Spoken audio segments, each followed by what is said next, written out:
Hello and welcome back to Ellie Talks Tech. In this video, I'm going to be showing you some of the essentials that you need to record a podcast outside of a professional studio and some nice to haves along the way. The first thing we're going to talk about is gear, then we're going to get into software, then we're going to get into the extras. So I'm excited to break this all down for you, and if you're ready, let's get into it. So the first thing that you want to think about is a microphone. Are you going to record on a lapel mic like the one pinned to my chest? Are you going to record on a device's built-in microphone like a laptop, iPad, phone? Maybe you're going to record on a professional microphone like the Shure MV7 or any other microphone. Audio Technica has one that's very at-home friendly. Shure has a couple of microphones that are great, and there are a lot of other brands on the market.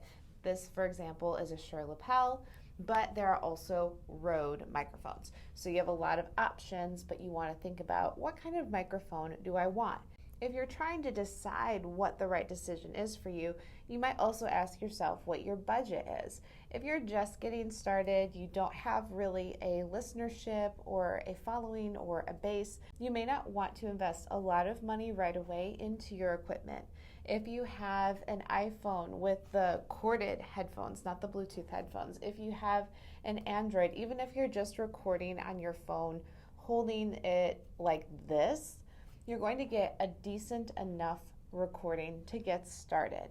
I'm sure that you've heard podcasts of all different quality levels, and if you're just getting started, keeping it simple with technology that you understand that is not Bluetooth, and I'll get into that in a second, could give you exactly what you need for that first season. And as you grow, you may want to invest. Now, what if you're doing a video cast? Well, then you need a camera. And again, you can just start with a phone camera. If it has a decent quality, like this is an iPhone 11 Pro, but there are a lot of phones with a decent camera quality. So if you're even just starting that way, it's better than nothing.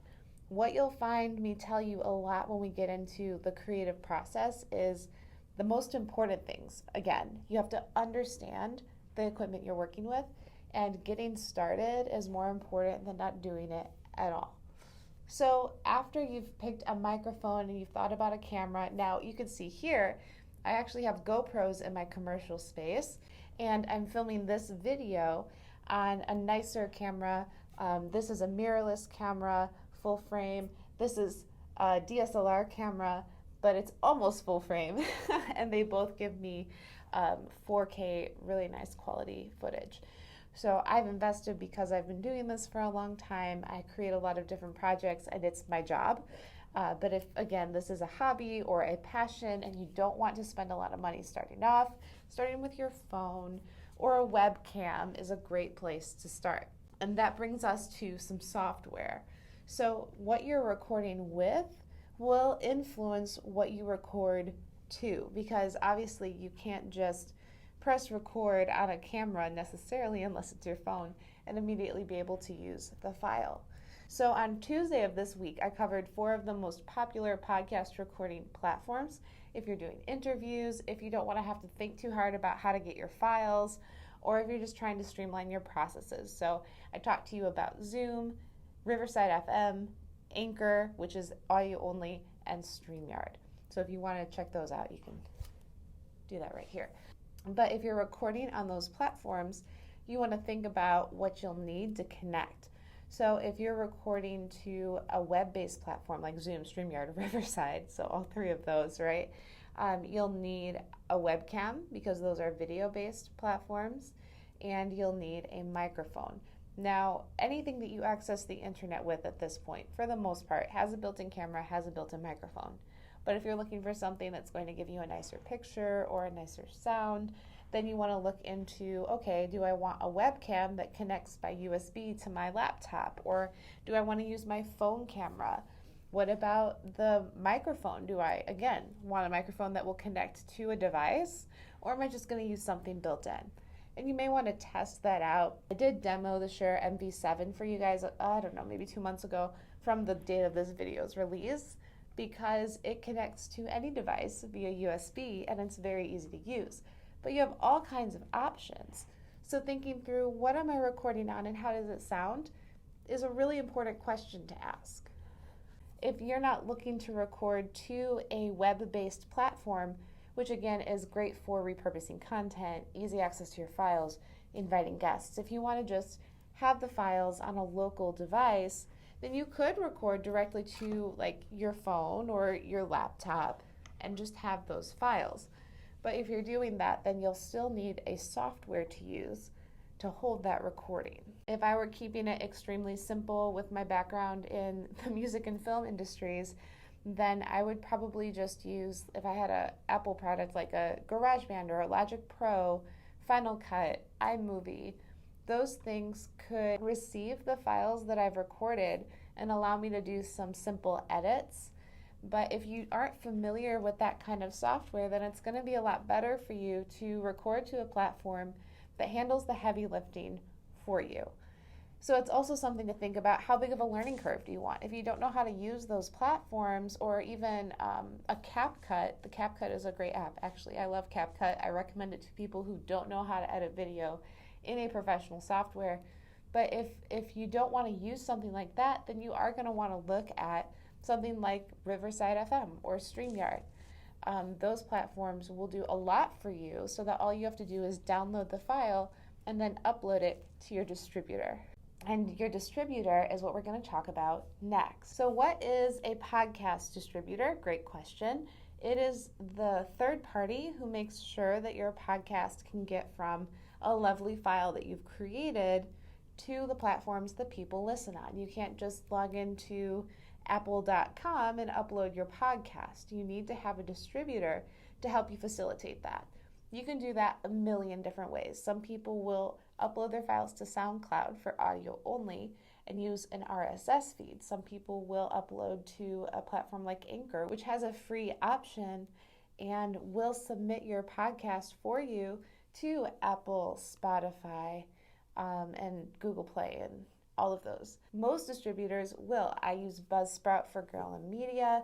I use Anchor for a couple of my clients. I use Captivate for one of my clients. I've used Libsyn before. I have a client who records with me and then takes the files and uploads to Podbean. That's another really user-friendly one. I use SoundCloud for another one. So the thing that I choose is not, oh, what do I like best, but what is going to be most accessible for the client's abilities and budget. And so I've used a lot of these platforms. They all operate about the same. It's just a matter of what feels most familiar to you. So most of these distributors understand that they are not being purchased by industry professionals, but they're being purchased by people who don't have a lot of that deep knowledge on how to use a distributor, so they make it pretty friendly. You can absolutely look into any of these platforms and see like what pricing packages make sense for you, what features you're looking for, and again, give yourself room to grow. If you start with a free option now, that's okay. You can transition to a different option later, as long as that platform has the option for you to transfer your show. So that's also something to look into. And then you want to spend a little time getting to know the platform that you choose. So what type of audio file should you upload? You usually have an option of an MP3, an M4A, a WAV. So look and see if it tells you what it's looking for. Then you want to think about, do I have album artwork? You'll need it to submit a podcast to these platforms, and that's a square-sized image that accompanies every single episode. Then you'll want to think about, okay, how do I want to describe my podcast? What important words do I want in there? What am I about? What industry do I want to reach? These are all things that you'll need to think about when you're setting up your podcast on any platform, because these are the things that tells that platform, hey, this person loves podcasts about business and they're female. And look, here's a woman who has a podcast about business. I'm going to recommend it to them. So you want to make sure that how you set up your podcast makes sense for the people you're trying to reach. And then the last tip for setting up a basic podcast and the things that you'll need would be to have a trailer. That's something that you're going to release before your first season or before every season, but it helps with setup because it allows you to submit your podcast to platforms before your first episode has to drop. So you know whether or not you're going to be accepted, and you can promote that first episode with an accurate release date. The other thing a lot of people don't think about right away when they're setting up a podcast is, how can people get in touch with me? If you have a podcast that's, even just if it's a passion project, there's no such thing as just a passion project. If you have an online presence, people are going to want to interact with you. So how can they do that? Do you want to include your Instagram handle? Do you want an email address that people can use to get in touch with you about the podcast? Do you have a website already that you want to connect? These are things that you would also want to have ready and as part of your show description when you're setting up your podcast, so that people can get in touch with you if they want to be a guest, or they want you to come on their show, or they want to be a sponsor. All of these things are important to think about for the longevity of your podcast. So you've recorded your episode, you've edited it, you've picked your distributor, but what about some of the extra things that could help make the recording or upload process a little bit easier? Well, we're going to talk about those, the nice to haves, right now. So what exactly are some of the nice to haves that would make your life easier when you're recording a podcast? Well, one of the ones that I think is the most simple and least talked about is a dedicated place to save all of your videos and audio. I use hard drives like this one or this one. In fact, I have like 10 hard drives because I have a lot of different things happening, and it's nice to have everything in one place. You know, if you're running out of places to put files, exactly where they go.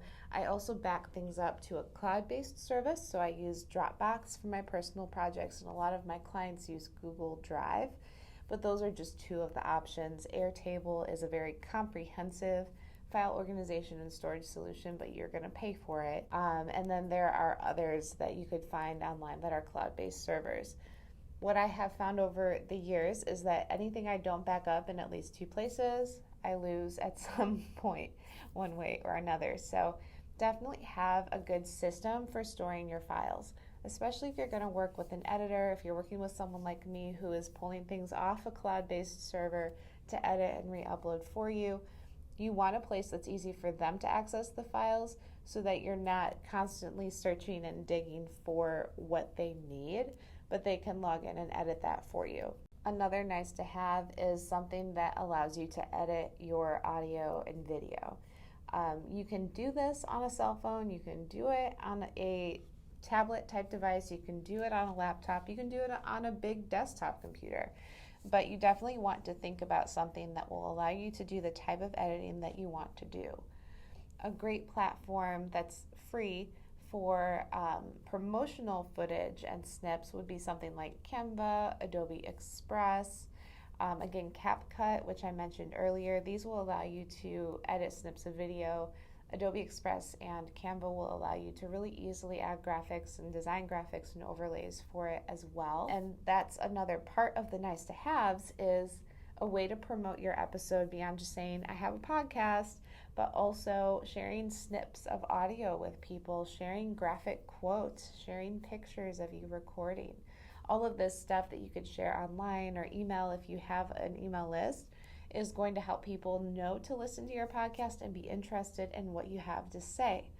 So promoting your podcast, while it's a nice to have, you can have a podcast without it, is essential to grow your listenership. If you want to reach people with what you're saying, you do have to talk about it. And a little tip for you there on marketing is people are not as aware of you as you are of yourself. So if you talk about your podcast once a month, very few people are going to know about it. You want to make it a consistent thing. Oh, this person's talking about their podcast again. They're talking about their podcast again. But when you hit on a topic that people want to listen to, then they'll know because you're always talking about it. So definitely talk about, promote your podcast if you have one. Another nice to have is a nice pair of headphones. This pair of headphones from Audio-Technica cost me about $100. They sound really good. They have a little bit of buffer from exterior noise with these pads. And the headphone is detachable, so you can literally just change out cords depending on what you're connecting your headphones to. In this case, these headphones connect to a headphone extender that goes to a soundboard in this particular space, but they could also connect directly to a cell phone if you had an adapter like the one here, or if you are attaching it to your microphone like the one on the Shure MP7. It's just a standard 1/8" headphone jack. And these are detachable because in professional sound recording, a lot of cables have a 1/4-inch headphone jack, which is a little bit bigger.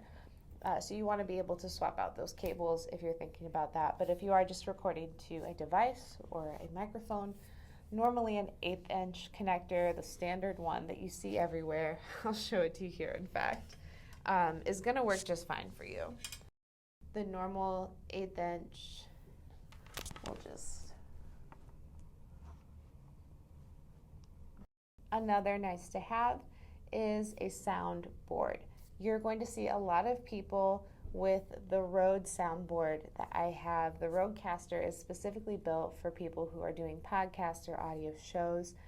The beat pads will control different sounds that you can load on, and you can even mix and match different audio levels, different headphone mixes. There's a lot to look at. I'll talk about that more in a separate video. But having a soundboard or an interface to record your sound into, whether that's going to a device like a laptop or if it's going to a storage device like a memory card or hard drive, is another nice to have. It gives you more physical controls over how your podcast sounds. Now you can accomplish that with software as well. It really depends on just your workflow and what you need. But if you're recording more than one person and you want individual audio files for each person, having an interface is going to be the best way to go. And if you're wondering why you might need that, let's say that you are recording remotely and your guest has a barking dog in the background while you're talking. If you have separate audio files, then you'll be able to mute your guest's audio file to hide the dog barking while you're talking. Or if you're in a studio setting like the one that I'm in today, having multiple people recording at the same time, you do need an interface to record effectively so that each person's sound quality is about the same.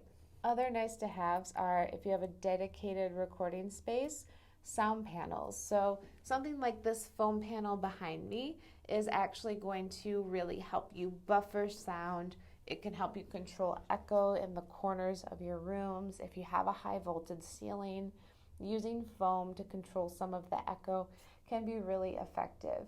These panels aren't that expensive. They're not cheap either, but having some sound buffer is going to be great. If you don't have a dedicated recording space or the ability to soundproof your room, then there's some other things you can do. You can even put a pillow behind your microphone so it'll sort of capture and condense the sound instead of allowing the sound to pass the microphone and bounce back. That's what's creating the echoes. So if I talk really loud, this room's pretty dead.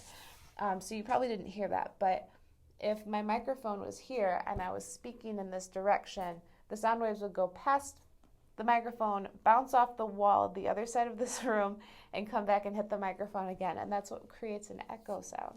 So having soundproofing or a pillow or even a vocal shield like the one right here is really going to help. This vocal shield I have in my professional music recording studio behind a vocal mic because it helps capture some of that bounce back. Again, it was like $100, but it really helps control the sound, and it's a worthwhile investment, again, if you want that really good quality sounding podcast. Another nice to have that you don't need for a podcast is music. A lot of people will have something that plays at the beginning and the end of their podcasts, and I think that's a nice touch.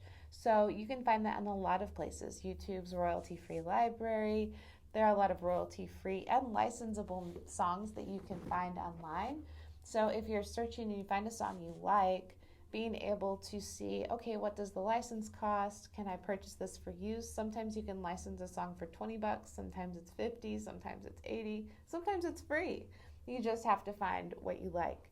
So having a song as well is another great way to lift the professionalism and the energy and the character and personality of your podcast. I love music personally, so it's always nice to have something playing that people will associate with the vibe of your podcast.